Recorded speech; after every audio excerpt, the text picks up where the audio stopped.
grand leader, avant sa mort, disait, je ne connaissais pas le but de la vie. Un autre grand leader disait à ses disciples, cherche la vérité. Un autre grand leader de la masse disait à ses fidèles, avant sa mort, je ne suis pas le chemin.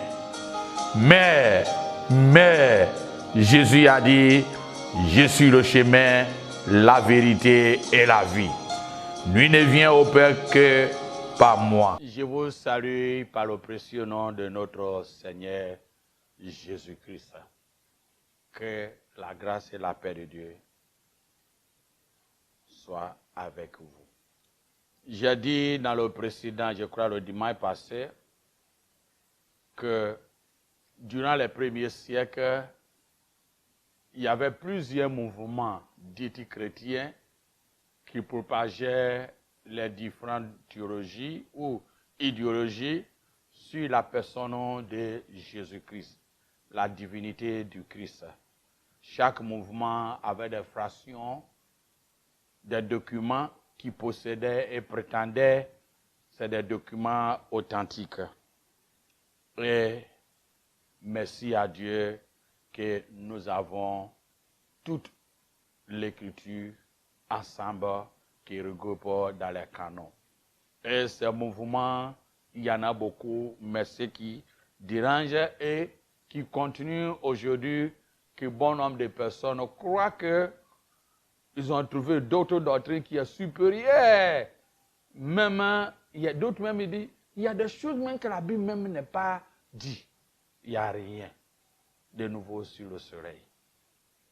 Il y avait le groupe gnostique, ou en grec gnosis, qui signifiait connaissance, qui prétendait avoir une connaissance supplémentaire et supérieure par rapport à ce que les apôtres enseignaient. Et j'avais expliqué le dimanche passé, il disait que le Christ était venu sur Jésus le jour du baptême. Donc Jésus, c'est l'homme. Et le Christ est venu sur lui.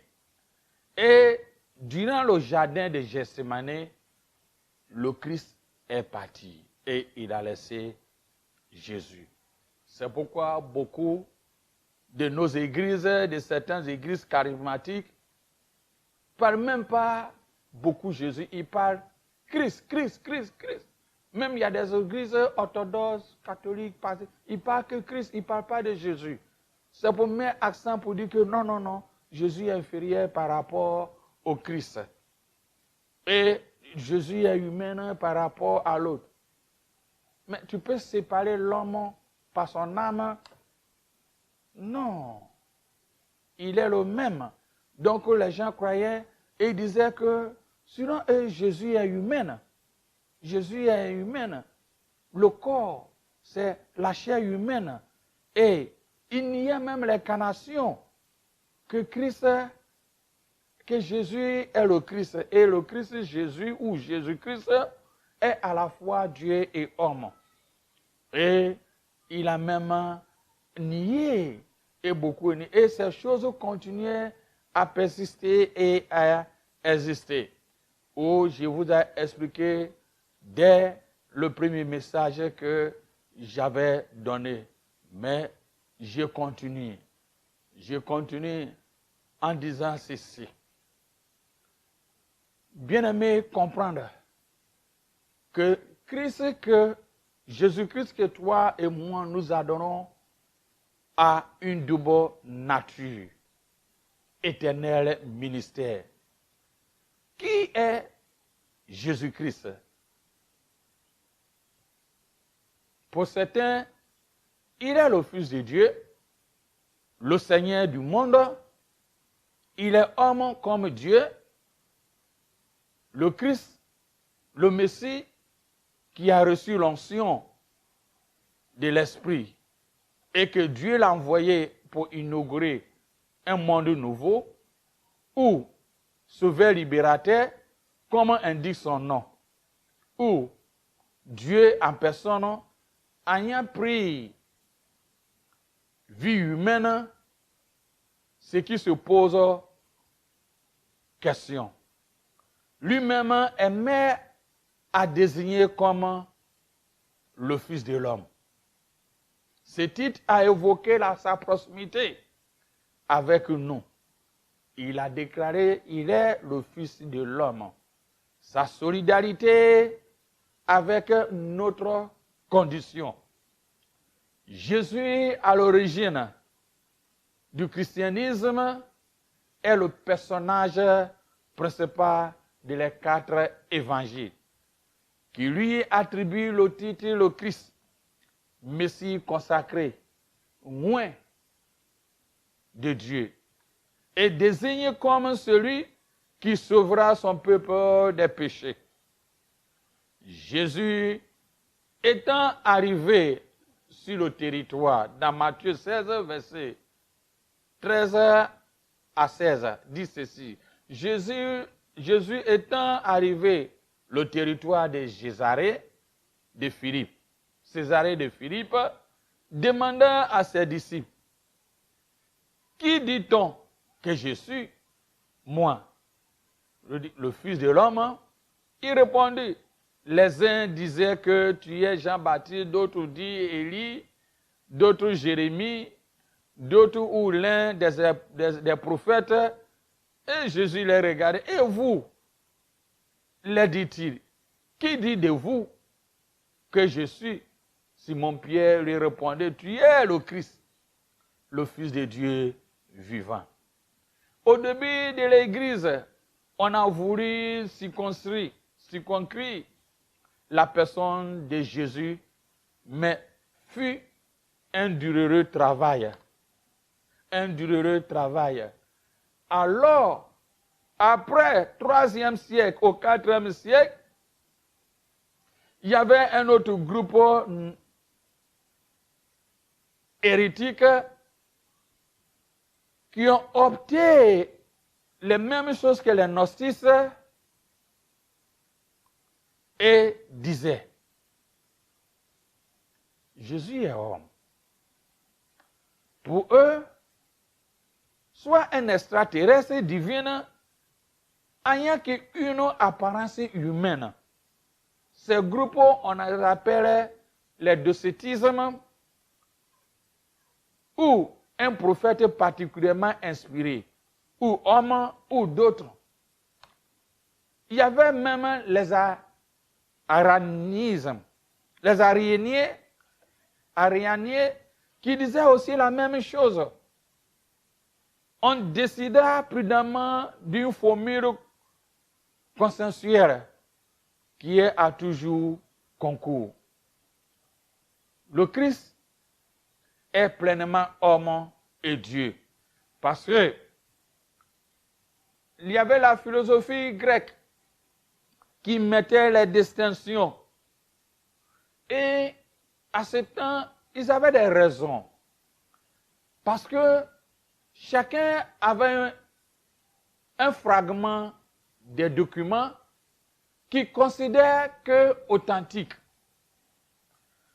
La Bible que j'avais expliquée comme le canon qu'aujourd'hui, toi et moi, on peut parcourir de Genèse jusqu'à Apocalypse, n'existait pas. C'était que des fragments. Bien sûr que l'Ancien Testament était là. Les Septante étaient là. Le Nouveau Testament n'était pas encore revenu. Donc, les uns et les autres avec des fragments. Et il y avait certains aussi qui ont écrit et ont pris certains noms des apôtres comme Thomas, ainsi de suite, des gens renommés, en mettant dessus. Donc, il y avait les cacophonies. Donc, c'est normal qu'il y avait les docétismes qui niaient que Jésus est Dieu. C'est normal qu'il y avait les arianiens qui niaient, parce que je crois bien, selon moi, il y avait manque de connaissances, manque de comprendre avec toutes les écritures que les apôtres, qui a permis qu'aujourd'hui, moi, on a tous les épîtres, on a tout ce qui est comme on appelle, l'évangile, on a tout ce qui est les Septante, qui est dans l'Ancien Testament, qui nous confirme quand bien même que les uns et les autres doutent, Dieu, dans sa grâce, par l'archéologie, on a eu ce que les codex Sinaiticus, le codex Sinaiticus, qui avait totalement la copie du Nouveau Testament, qui datait même du IVe siècle. Donc, ça nous a permis aussi d'être sûrs que nous sommes dans la bonne voie. Dieu est Dieu. Dieu est Dieu. Parce que durant la période où Domitien a déclenché la persécution, a tué les chrétiens, bourré les livres sacrés, tout cela, on avait des gens. Des fois, nous devons prier pour les moines ou les monastères. Que dans leur vision, on puisse garder des parchemins, des choses très importantes. Aujourd'hui, même si vous rentrez sur les nerfs, vous allez voir les codex Sinaiticus, le codex Sinaiticus, qui est daté du IVe siècle, qui est toute la Bible complète, de ce qui est du Nouveau Testament. Bien-aimé, tu es dans la bonne voie. Ne doute pas de la divinité de Jésus-Christ. Les docétismes qui croyaient que c'était un extraterrestre divin, ayant qu'une apparence humaine, les arianismes qui croyaient que Jésus, c'est humain, mais il n'est pas Dieu, ils n'avaient pas toute la totalité, la notion que toi et moi aujourd'hui nous avons. Mais à ce moment où beaucoup croient qu'ils ont eu des connaissances supérieures ou supplémentaires par rapport à ce qui est la Bible. Et ils parlent Jésus, d'autres, c'est Christ. C'est Christ, il met la distinction. Si même il ne dit pas ouvertement, dans les fonds intérieurs, il considère qu'il y a une séparation. Loin de là. La divinité de notre Seigneur Jésus-Christ est un principe essentiel et non négociable de la foi chrétienne.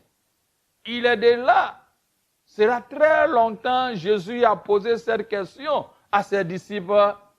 Et vous, qui dites que je suis? Et chacun a donné sa parole. Heureusement, la parole de Dieu était claire sur l'identité du Seigneur Jésus-Christ. Et apporte une réponse définitive à cette question. Le Dieu éternel et infini s'est fait homme. À la personne du Seigneur Jésus-Christ pour mourir et ressusciter pour sauver l'homme.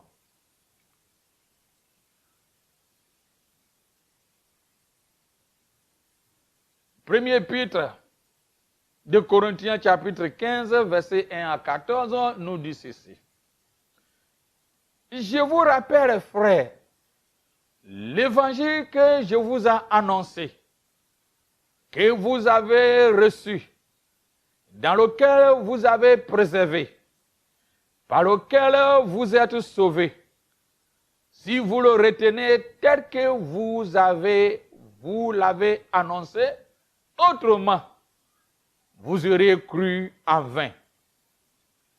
Je vous ai enseigné avant tout, comme je l'avais aussi reçu, que Christ est mort pour nos péchés. Lui, il n'a pas dit Jésus est mort, il dit Christ est mort pour nos péchés. Ce qui veut dire que Jésus et Christ, c'est identique, pas distinction, est mort pour nos péchés. Selon les Écritures, qu'il a été enseveli et qu'il est ressuscité le 3e jour, selon les Écritures, et qu'il a paru à ses faces, Pierre, puis aux 12. Or, si on prêche que Christ est ressuscité des morts, comment quelques-uns parmi vous disent qu'il n'y a point de résurrection des morts? S'il n'y a point de résurrection des morts, Christ non plus n'est pas ressuscité. Et si Christ n'est pas ressuscité, notre prédication est donc en vain, et notre foi aussi est vaine. Voilà le mot et le nom que Paul a utilisé. Il n'a pas dit Jésus, il a dit Christ. Si Christ n'est pas ressuscité, si Christ n'est pas mort, ce qui veut dire que Jésus humain là est mort. Christ humain là est mort. Jésus divin est ressuscité. Christ divin est ressuscité. Dans les deux, Jésus-Christ est ressuscité. Donc c'est pour dire aux gnostiques, c'est pour dire les gnosticismes, ceux qui croyaient avoir des connaissances supérieures que, hey, il n'y a pas de distinction entre Jésus et le Christ.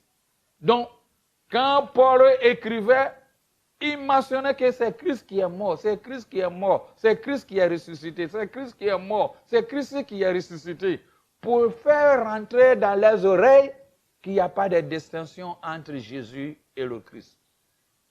Et si Christ n'est pas ressuscité de la tombe, il est mort. Un Christ mort n'est incapable de justifier les croyants. Et des croyants non justifiés demeurent dans les péchés. Nous tirons de cela la conclusion inéluctable que la justification des croyants repose carrément la résurrection de Jésus-Christ. Tu es justifié parce que Christ est ressuscité. Ce n'est pas une affaire de supposition. On t'a déclaré libre. Il n'y a point de foi vivante. La justification n'appartient pas. Les autres religions n'avaient pas ça. La justification que toi et moi, nous avons en Jésus-Christ, les autres religions n'avaient pas ça. Un jour, je partais à une invitation aux croisades à Inde, en Budampadu. Et j'étais dans le vol à Bruxelles pour aller à Hyderabad. On avait quelque chose de 12 heures de temps, si j'ai une bonne mémoire. Et j'étais assis avec un hindou. En me regardant, il dit, mais toi, tu es chrétien? Il dit, oui, je suis chrétien. Il commençait à parler Jésus-Christ et il me met les versets. Il dit, mon bien-aimé, mon frère, tu marches sur une fausse route. Parce que si tu n'as pas l'Esprit de Dieu en toi, tu ne peux pas connaître des choses de Dieu. Avant même de prendre la Bible pour me parler, il faut confesser. Ou soit tu prends le Vesta, qui est la Bible sacrée d'hindouisme. Nivara, qui est le Bouddha. Et quand tu prends, et je prends la Bible, à ce moment, on discute. Mais si tu laisses tomber pour toi et tu viens prendre pour moi, pour me parler, ce qui veut dire que pour toi est inférieur. Donc, tu veux connaître ce qui est supérieur par rapport à toi. Dites-moi ça et puis maintenant on peut discuter. Il y a des gens dans certaines religions, quand ils veulent débattre les choses chrétiennes, ils oublient même les livres sacrés. Et ils prennent ce qui est de Jésus-Christ, la Bible, parce qu'ils considèrent que pour eux est inférieur. Mais quand tu veux débattre, tu prends les deux choses et tu compares pour mieux comprendre. Mais si tu enlèves l'autre, ce qui veut dire que l'autre est inférieur. Si c'est inférieur, déjà tu as échoué. Soit tu acceptes ou tu vas avec. Christ est ressuscité. Sans le Christ ressuscité, il n'y a pas de justification. Sans la justification, il n'y a pas la foi vivante.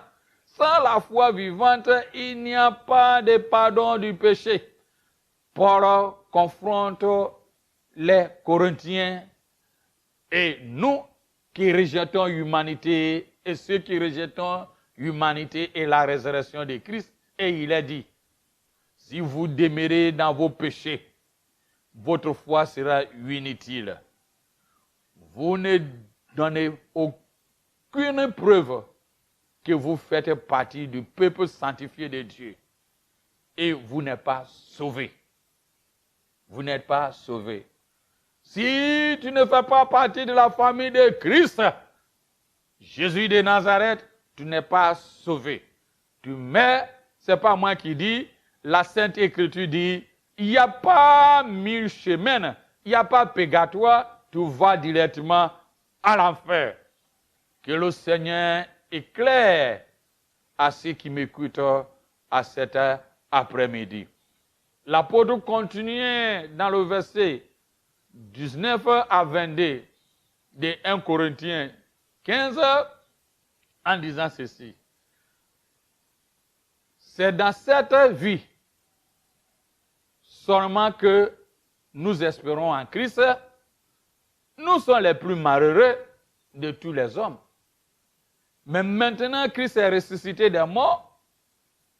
Il est les prémices de ceux qui sont morts. Car, puisque la mort est venue pour un homme, c'est aussi par un homme qu'est venue la résurrection des morts. Dans Philippiens chapitre 2, verset 5 à 9 dit, ayant en vous les sentiments qui étaient en Jésus-Christ, lequel, existant en forme de Dieu, n'a point regardé comme une proie arrachée à l'égard de Dieu, à l'égard avec Dieu. Mais il s'est dépouillé lui-même en prenant une forme de serviteur, en devenant semblable, semblable aux hommes.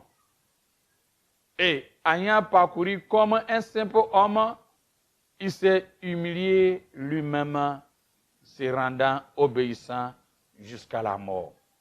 Même jusqu'à la mort à la croix. Mort horrible. Christ. Ne bien-aimé, ne sois pas confus. Il y a certains aussi qui disent, y a-t-il une hiérarchie entre les titres que Jésus avait? D'autres disent Jésus, d'autres disent Fils de Dieu, d'autres disent Fils de l'homme. Ils ne comprenaient pas. Ces différents titres de Christ, et les autres font des débats parmi certains théologiens. Ceux même qui se disent théologiens, ces différents titres résident de la manière dont Christ ou Jésus a désigné comme dans l'Évangile. Souvent on attend Christ, souvent on attend Fils de Dieu, souvent Fils de l'homme. Pour la plupart connus, ce sont les titres de Jésus. Ces titres constituent le point de départ de la christologie. Et cette branche de la théologie qui étudie de la personne de Jésus. Bien plus que les figures ou des styles, ils ont une fonction essentielle d'identification du Christ et de sa double nature humaine et divine. S'ils se sont multipliés, c'est en mise en relation les uns avec les autres qui prennent toutes les sens. Christ, qui est la tradition grecque, le Messie, qui est aujourd'hui le plus évident du nom même Jésus-Christ le Sauveur, c'est sous ces titres que les Juifs de l'Ancien Testament attendaient celui qui viendra restaurer Israël dans sa plénitude, dans la plénitude de son peuple ou des peuples de Dieu. C'est d'ailleurs sur le nom que l'ange annonçait au berger dans la nuit de Noël la naissance de Jésus-Christ de Luc 2, chapitre 11. Aujourd'hui, dans la vie de David, vous êtes né un sauveur qui est le Christ, le Seigneur. Cet autre titre de sauveur est considéré par certains théologiens comme le plus important de tout. Parce que le salut et la mission de Christ est que c'est la signification même de Jésus, Dieu sauveur.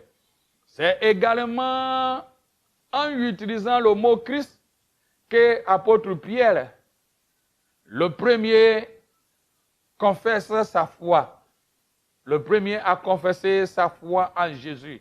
Dans l'évangile de Marc 8, verset 32. En lui disant tout simplement, tu es le Christ, le Messie qui signifie oint de Dieu. Et aussi un terme connoté en ce qui peut être désigné un roi terrestre, humain, béni de Dieu, comme le fut David et le roi d'Israël. C'est sans doute pour éviter cette confusion politique que Jésus n'emploie jamais lui-même ces mots à son sujet. Le Fils de Dieu est affirmé à la filiation de la divinité de Jésus. Le titre Fils de Dieu traduit son identité profonde. Le Fils de Dieu est bien plus qu'un titre. Il exprime la réalité de toute la vie de Jésus. Il manifeste également toute la connaissance, toute la conséquence de la filiation divine dans l'existence et dans la lutte pour la justice et la recherche de la paix. Dit un théologien. Pour lui, les autres titres attribués par les disciples ou par les foules ne font que éclairer ou préciser tel ou tel autre aspect de la personne ou de son comportement.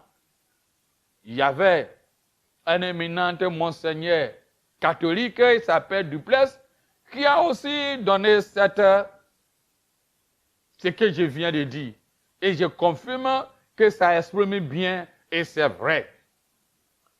Les autres titres attribués par les disciples ou par la foule ne font qu'éclairer ou préciser de tel ou tel autre aspect de la personne de Jésus et son comportement. Ainsi, par exemple, maître ou rabbin, employé par les disciples qui désignent simplement l'autorité avec laquelle le Christ dispense ses enseignements. Bien-aimé, tu es dans la bonne voie de choisir Jésus-Christ. La divinité, il est Dieu. Si Christ a d'avenir, nous allons continuer où nous sommes arrêtés. Sois béni. Un grand leader, avant sa mort, disait, je ne connaissais pas le but de la vie. Un autre grand leader disait à ses disciples, cherche la vérité. Un autre grand leader de la masse disait à ses fidèles, avant sa mort, je ne suis pas le chemin. Mais Jésus a dit, je suis le chemin, la vérité et la vie. Nul ne vient au Père que par moi.